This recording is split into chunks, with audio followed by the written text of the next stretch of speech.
بسم الله الرحمن الرحيم. اللهم صل على محمد وآل محمد. شلونكم حبيباتي خواتي وصديقاتي؟ إن شاء الله بخير وصحة وعافية وبأحسن حال يا رب. رجعت لكم بهذا الفيديو إن شاء الله يعجبكم. هنا روتيننا اليوم راح أطبخ وياكم الغداء، والفيديو يعني بيه فقرات بسيطة وحلوة إن شاء الله تعجبكم.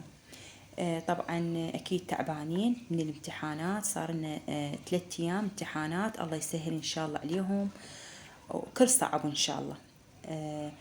هنا بما إنه طبعا هواي من الطلاب ينسون، فإحنا شو نسوي؟ دائما نقرأ لهم أدعية.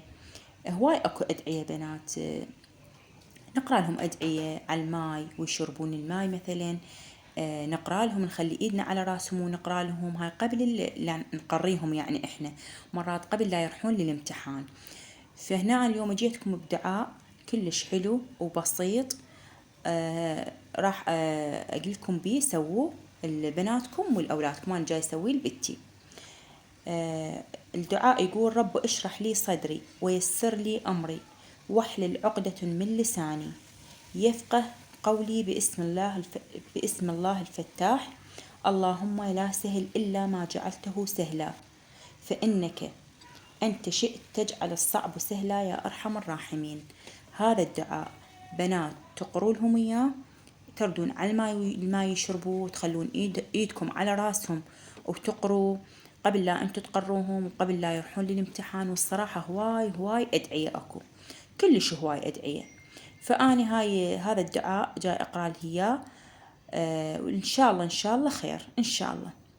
هواي أكو ناس تستبدل هاي الأمور بالعسل مقوي الذاكرة.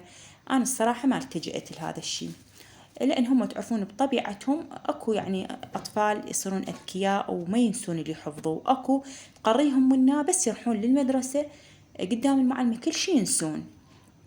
فهاي الآيات إن شاء الله يعني من يقرون الشيء إن شاء الله ما راح ينسوه إن شاء الله. فمثل ما شفتوا طبخت الغداء، سويت تشريب الدجاج طبخته قدامكم، وهنا هماتين عندي الخضرة راح ألقطها. طبعا خضرة الصيف كلش حلوة تخبل، وخاصة أول يعني قصتها تصير تازة وهيك راوية، يعني راوية. فهنا مثل ما تشوفون الإضاءة مو هالقد بنات، الكهرباء مطفية دائما الضحوية، يعني فترة الصبح تنقطع الكهرباء.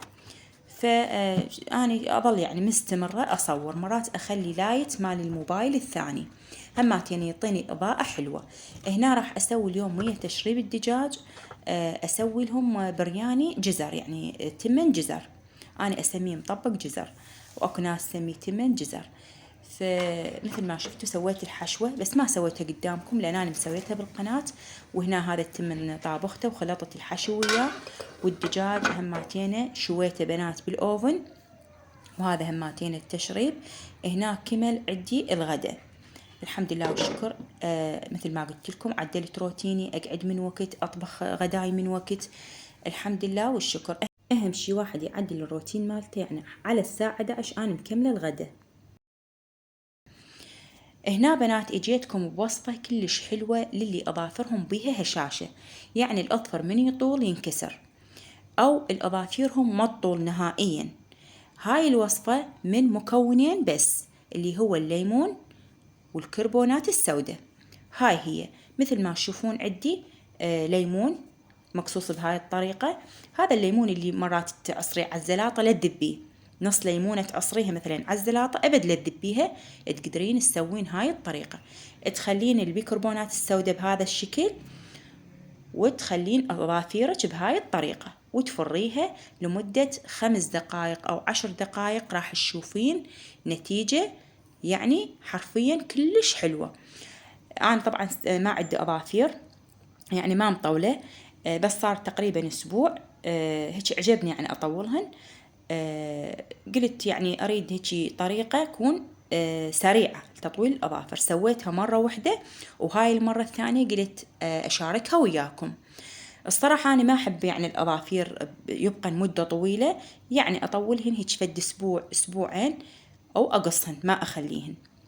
فبهاي الطريقة بنات وبنفس الوقت أظافير تتكسر. تعرفون انتم من شغل البيت وغسل المواعين هاي كلها تتلف الأظافير، تصير بها هشاشة وتتعب، أو تصير بها جفاف بنات، مو بس البشرة تصير بها جفاف، حتى الأظافير، الأظفر يعني هم يصير بيه جفاف. فهاي الخلطة بنات كلش حلوة، يعني أنا شفت فرق عليها، وحتى تعطي تبييض للأظفر. الأظفر من يطول بنات عادة يعني من شغل البيت أو غسل المواعين أو هاي الأمور، يعني يصير أسمر الأظفر. فهاي الخلطة راح تعطي للأظافر بياض. سوى هاي الخلطة، ومن بعدها من تغسلين ايدك هم رطبيهن، وراح تشوفين الفرق، فرق كلش حلو وراح يعجبك. هواي اكو من البنات يحبن يطولن اظافيرهن بس تتكسر بنفس الوقت ما تطول، يعني حتى لو يعني ما اظافيرهن ما تتكسر بس هي ما تطول اساسا. فهاي الوصفة ان شاء الله راح تستفادين من عندها. هنا حبيباتي طبعا بعد ما كملت شغل البيت وهاي الامور، الغرفة استحقت تنظيف، ويعني تاخذ من عندي وقت طويل، فخليتها آخر شي، آخر يعني المهام. هنا طبعا الأخشاب التركي بنات ما يحب ماي، يعني أبد أبد الماي عدو إله الخشب التركي. فأنا ايش سويت؟ غسلت الوصلة بالزاهي غسل كل الزين، وعصرتها عصرة يعني كل الزين، ما خليت ولا قطرة ماي بيها. وخليت وصلة ثانية على مود مباشرة ورا الوصلة المبللة أمسح، حتى ما أريد أي رطوبة تبقى، رغم أن الوصلة المبللة ما بيها يعني هيجي اسم رطوبة، مجرد بس حتى تمسح لي التراب. بنفس الوقت بنات الغرفة التركية يعني هاي الألوان الفاتحة تصير كلش يعني نحسب يعني تنظيف ما تتحمل يعني إذا بقت 3 أيام يعني تتوسخ، لازم انت ايدك بيها. اذا الغرفة مكترة مثلا يعني تقدرين تنظفيها كل 3 ايام، كل 4 مرات، حتى اسبوع، لان الالوان الفاتحة تحب تنظيف وبسرعة تطقع. وخاصة الغرفة مالتي بنات مري، والمري يعني كلش يعني مزعج بالتنظيف. تعرفون انتو اذا صارت الايد عليه او شيء اكيد راح تطقع، والمراية يعني طبيعتها يعني شكلها يصير مو حلو إذا طقعت.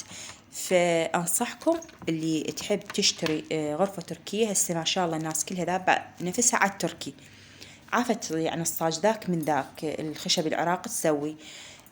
ف يعني مع العلم إنه الأخشاب العراقية كلش حلوة بنات، يعني هماتين قوية وتكيد وتتحمل، يعني مثلا ما تنظفيها 2 3 4 يعني ما يبين بيها هالقد، بس الناس بعد هي تمشي ورا الحديث.